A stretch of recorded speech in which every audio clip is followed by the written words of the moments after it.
revoltijo de expectativas que nos presiona y nos presiona y nos presiona, y al final no, siempre sentimos que lo estamos haciendo mal. La novela en el fondo también trata de cómo lidiar con esas diferencias que tenemos frente a la maternidad. Buscábamos algo mejor que una inteligencia artificial para recomendarte libros, y lo hemos encontrado. Personas. ¿Qué vamos a encontrar en la génesis de la catástrofe? La novela se trata de Orquídea, es una actriz que está en una crisis porque no sabe si el tipo de teatro que hace le interesa todavía y si eso es lo que realmente quiere hacer o si las telenovelas que también las hace la llenan lo suficiente, etcétera. Y en medio de eso se pelea con su mamá la deja y le ayudaba con la hija, entonces ahora tiene que negociar con su ex que vaya por la niña y que juegue con ella y que la ayude a hacer la tarea y todo esto para que ella pueda hacer sus obras de teatro y sus telenovelas. Y por si eso fuera poco, de pronto él tiene un bestseller en donde cuenta cómo ella le fue infiel. Y en el proceso del bestseller conoce a su novia, que es Irene, y la hija de Orquídea, que es la protagonista, la actriz, está enamorada de Irene. Le encanta Irene y Orquídea está francamente celosa. Y digamos, esa es su situación inicial, ¿no? Está como con muchas pistas al mismo tiempo, muchas dudas por todas partes y empieza a tener visiones de otros cuerpos, de otra época, de otras vidas. Y ahí arranca. De eso va. Si te interesan los libros, suscríbete a nuestra newsletter en librotea.com. Háblanos del personaje de Orquídea y de la construcción de la novela. Pues Orquídea surge La idea de la novela, yo ya tenía algunas ideas de ciertos elementos que aparecen en la novela, incluso tenía por ahí un cuento donde algunos de los elementos de la novela ya estaban ahí, como el planteamiento, pero Orquídea fue un hallazgo que tuve en un taller con Juan Pablo Villalobos. Él planteó el taller para que a partir de la voz construyéramos al personaje. Y entonces me costó un poco de trabajo. Yo venía de escribir en tercera persona mucho y tal, entonces de pronto escribir en primera y conocer a Orquídea nos tardamos en adaptarnos, pero bueno, yo soy su fan, yo quiero ser como ella cuando sea grande, me cae muy bien, la pasé muy bien con ella. Y el proceso, creo que o sea, me identifico en muchas cosas con ella porque también soy mamá, porque ser mamá es estar llevando tu agenda, la agenda de tus hijos y de tus hijas, más tu trabajo, más la casa, ¿no? Es decir, ella tiene como un montón de cosas. Siempre dependes de otras personas para ser, ¿no? Eso también es cierto. Entonces, creo que yo en lo personal me identifiqué, pero creo que muchas de mis amigas también son inspiración para Orquídea, ¿no? Es decir, es una mezcla ahí entre mi propia experiencia, la experiencia de otras y mucha fantasía, porque es ficción, ficción, ficción. ¿Por qué elegiste los años 20 y a Wagner como parte de la historia? Yo sabía que quería, durante mucho tiempo, una de las ideas que yo ya tenía antes de conocer a Orquídea es que yo quería escribir sobre los años 20 y hacia finales de los años 20. Me interesaba mucho esa época porque sí, porque además coincidió que novelas o obras que eran importantes para mí eran como de esas fechas, etcétera. Entonces, bueno, era una época que me interesaba de alguna forma. La ópera también, desde muy chiquita me llevó mi mamá y fue un descubrimiento así increíble, ¿no? La ópera es muy exagerada, ¿no? Todo es grandioso, todo es grande, etcétera. Entonces, eso sí lo tenía un poquito claro y tuve que hacer mucha investigación porque me interesaba la ópera y me interesaba esos años. Entonces estuve investigando y una de las cosas que descubrí que me encantó es que en Nueva York, en esos años, eh, las óperas, lo más barato, había una competencia entre dos teatros de ópera. Empieza uno nuevo y le hace la competencia al anterior y empieza a haber una disputa ahí por el público. Y el nuevo no tiene tantos recursos. Y entonces, como no tiene tantos recursos, una cosa que me sorprendió es que ponían las obras de Wagner, porque aunque no lo creas, eran más baratas.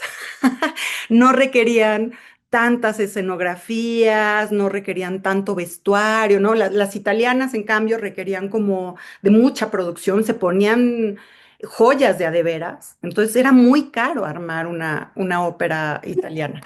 Entonces, una cosa me fue llevando a la otra. Estuve buscando muchas óperas, vi un montón, me bajé los libretos y finalmente la que venía más al caso con ese personaje, con ese momento, con esa historia, era Wagner. ¿Cómo plasmas en el libro el deseo de tener otra vida? Fíjate que yo creo que sí pasa cuando uno está en crisis.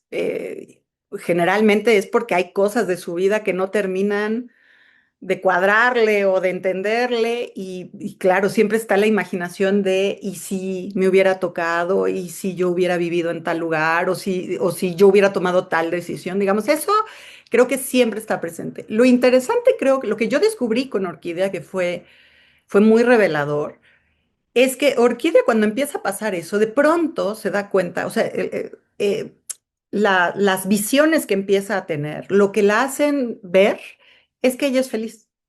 Ella no se había dado cuenta que era feliz. Y de pronto, estas imágenes parecen cuestionarle todo el mundo y ella de pronto empieza a tener una pregunta sobre qué es ser, porque se reconocen esas otras personas, pero esas personas tienen otra forma de ser, tienen otra forma de pensar, pertenecen a otro mundo contextual, histórico, y sin embargo, ella se puede identificar con, y sin embargo ella siente que es ella, que ese es un yo, ¿no? Entonces de pronto se descubre múltiple, se descubre con muchas otras posibilidades. Yo creo que eso sí, yo lo viví fue muy placentero, la verdad, ella lo sufre, pero yo que lo escribía, eh, era muy gozoso la posibilidad de desdoblarla y de que viera, de notar cómo ella se vivía en esas otras y se descubría en esas otras y podía identificar cosas de sí misma y de su vida y luego no, cosas que de veras no tenían nada que ver con ella. Y ella sí piensa sobre eso, o sea, en la novela sí hay momentos que le dedica a pensar qué es el yo, qué es la identidad, ¿no? Le cuestiona todo.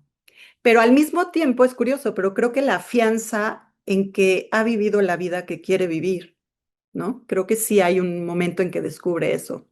¿De qué manera las expectativas de la sociedad mexicana están presentes? Mira, te voy a decir, lo de las expectativas están en muchos niveles.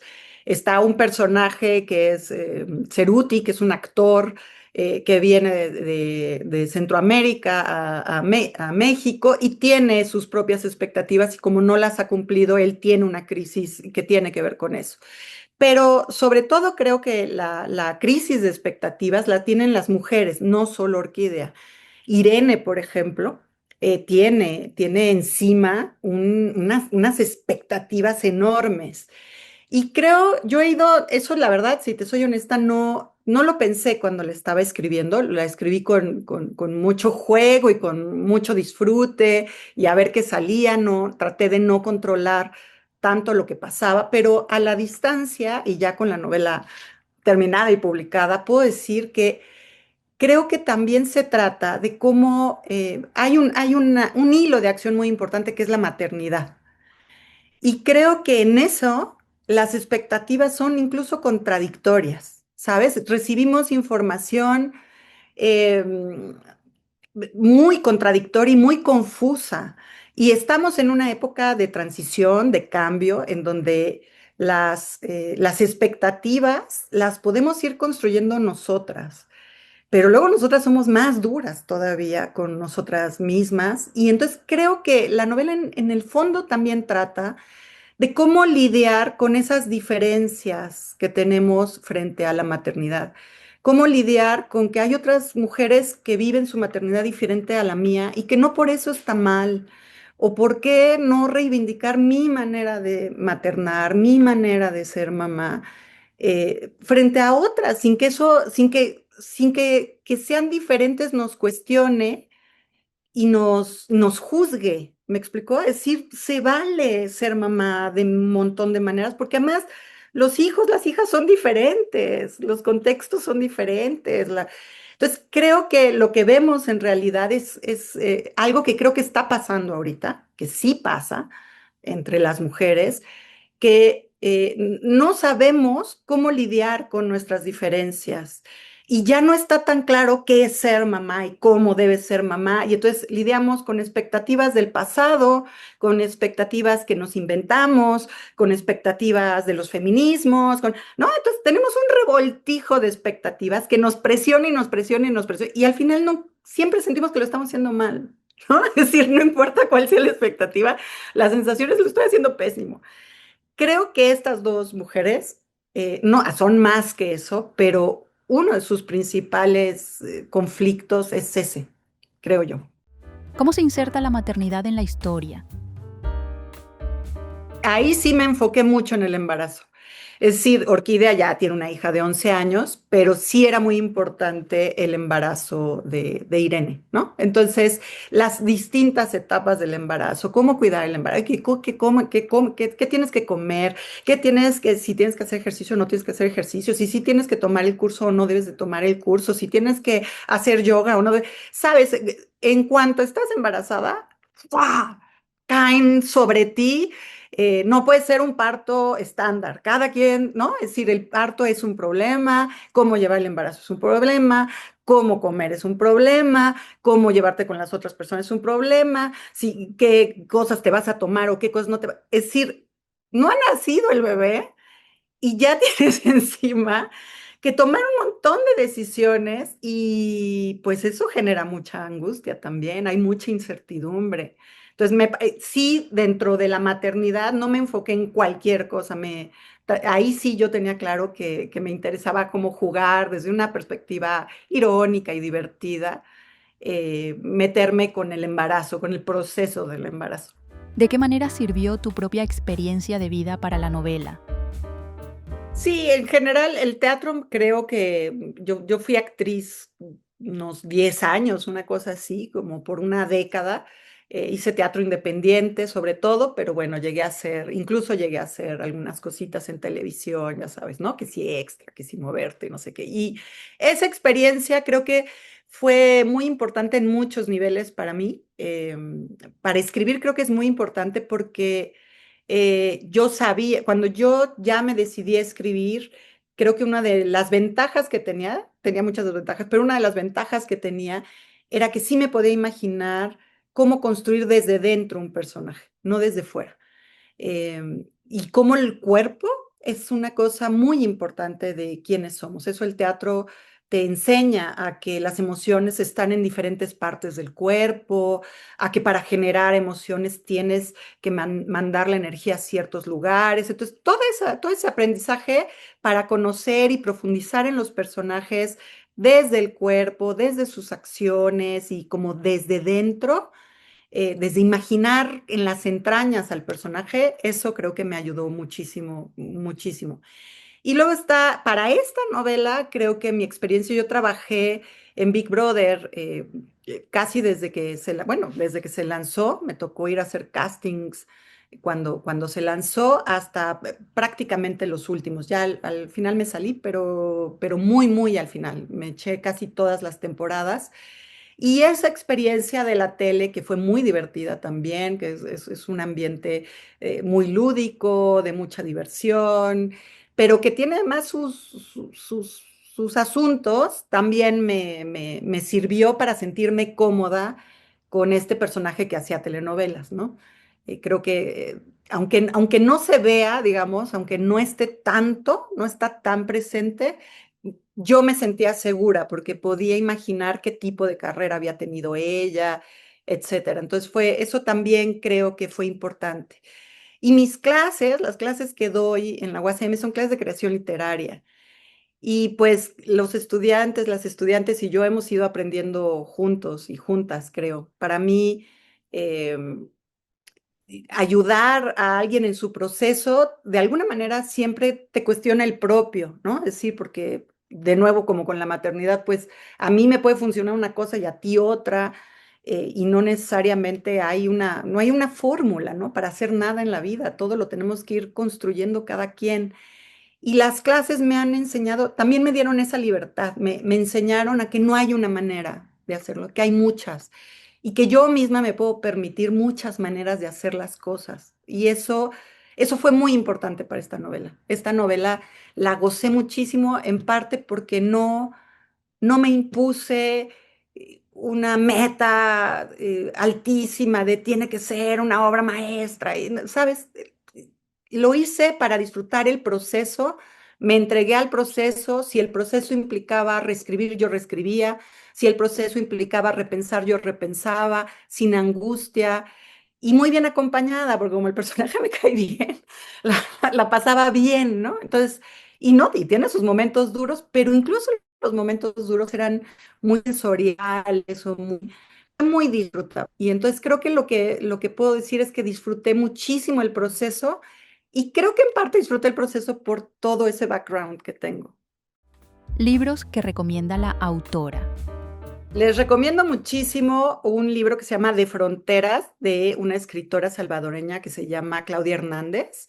Es un libro de ficciones cortas que están muy vinculadas al momento histórico en el que ella los escribe. Los escribió después de que se firman los acuerdos en el Castillo de Chapultepec, en México, los acuerdos de paz, y aparentemente El Salvador está en paz, pero digamos, venían de una guerra civil muy, muy poderosa, y ella escribe en el periódico en esa época estos textos para la gente que está viviendo esa transformación. Y además este doble discurso, que por un lado estamos en paz, pero por otro lado ves que no están en paz, lo que sucedió está ahí todavía, o que sigue sucediendo en ciertos niveles. Es un libro rarísimo porque tiene como surrealismo. Ella es una gran escritora y tiene humor y tiene dulzura, pero al mismo tiempo también tiene mucha fuerza, tiene una narrativa muy poderosa. Claudia Hernández me parece una muy buena escritora. Luego también les recomendaría Almeida Danzón, de Luisa Josefina Hernández, esta escritora mexicana. Ese se lo publicó el Fondo de Cultura Económica, si mal no recuerdo. Es un libro precioso, es una novela preciosa, divertidísima, mezcla realidad con fantasía. Su tono es un tono muy, muy divertido y muy fresco, podría yo decir. Y su particularidad es que el protagonista de esa novela es la calle Almeida, que es todas esas personas que viven ahí. Entonces es un protagonista múltiple y te cuenta varias historias al mismo tiempo. Lo hace genial, tiene un montón de personajes, todos tienen algo que ofrecerte, algo que decirte. Los diálogos son divertidísimos, súper bien construidos. Es una gran escritora también. Y luego también les podría recomendar de Herta Müller. Tiene un libro que se llama En Tierras Bajas, que también es de relatos. Es un libro que mezcla su experiencia en Rumania, ella es del pueblo suabo, después de la Segunda Guerra Mundial. Es un pueblo alemán en medio en Rumania, o en Rumanía, como se diga, y es un pueblo que se siente aplastado porque perdieron la guerra, ¿no? Y están siendo castigados por haber perdido la guerra, y entonces viven en condiciones muy precarias. Y a mí lo que me gusta mucho de ese libro, es un libro de relatos, me gusta mucho que Herta Müller logra un equilibrio entre poder mostrar lo mal que viven, lo mal que vivían, y al mismo tiempo los reaccionarios y conservadores que eran esas personas, ese pueblo. Ella después de eso se fue de ahí y ya no quiso volver. Es un libro buenísimo y mezcla esta parte como histórica, realista, con una experimentación tipo Las Vanguardias. Entonces es poético, el lenguaje es hermoso, es una obra maestra, es un libro precioso. Les recomendaría de Agota Christoph, El Gran Cuaderno. Es el primero de una trilogía. La trilogía es muy famosa y, bueno, durante mucho tiempo fue como de culto. A mí la primera me parece una redondita, me parece súper bien estructurada, lo hace con lo mínimo. Lo interesante también de Agota Christoph es que ella era húngara y escribe en francés, pero no porque ella supiera mucho francés. Cuando se fue a Suiza, tuvo que aprender francés mientras trabajaba en una fábrica, y entonces es un francés elemental, con las palabras más sencillas, con lo mínimo, y se va muchísimo a la acción más que a la descripción. Los diálogos son eh, cortos, precisos. Es una novela espectacular, es una novela maravillosa.